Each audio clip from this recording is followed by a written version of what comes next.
Yeah, like to this day, my mom still writes in French, and I mean, growing up in Haiti, that's all she know. You know, they used to get beat.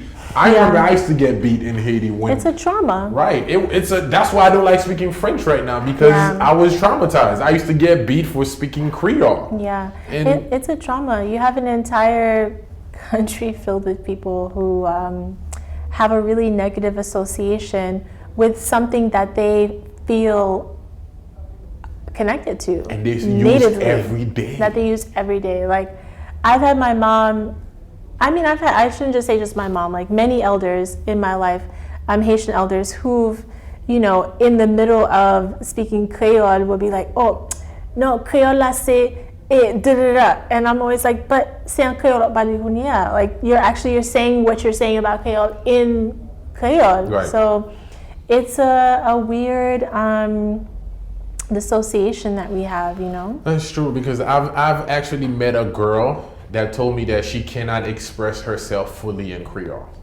I mean, I met someone once whose name is Soleil, and I was showing her how to write the word Soleil en Creole, and she looked at it and she was like, this just looks weird. And I was like, but why does it look weird? Like, is it inherently weird, like the way that it's weird to like breathe underwater weird? Right. Or is it weird because you just are not used to seeing your name spelled that way? I think that's what it is. You know what's funny too? And I say that in my stand-up when I perform, and I say I never knew how much of mental issue that Haitians we had until I came to America. For example, you can go in front of Haitian people and say testicule.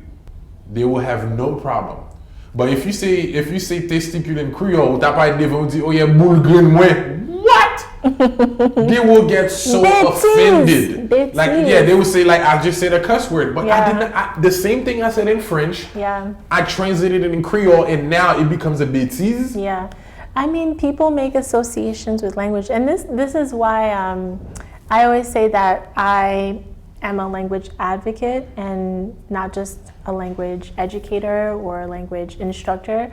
I really am trying to shift how people think about a language. And when you shift how people think about a language, you shift how people think about people who speak that language, you know? It's not just boulgren c'est bêtise, but it's also like, oh, parce que ou dit boulgren, ou pas éducation, ou pas à l'école, ou pas à parler, ou pas talent. Like, it becomes like this whole like list of, oh shoot, parce que dit boulgren, okay, let me make all these other assumptions about this person, but I don't know, y'all. I'm just one for person. some reason, people think just because you curse, that means you're an idiot or you're not intelligent.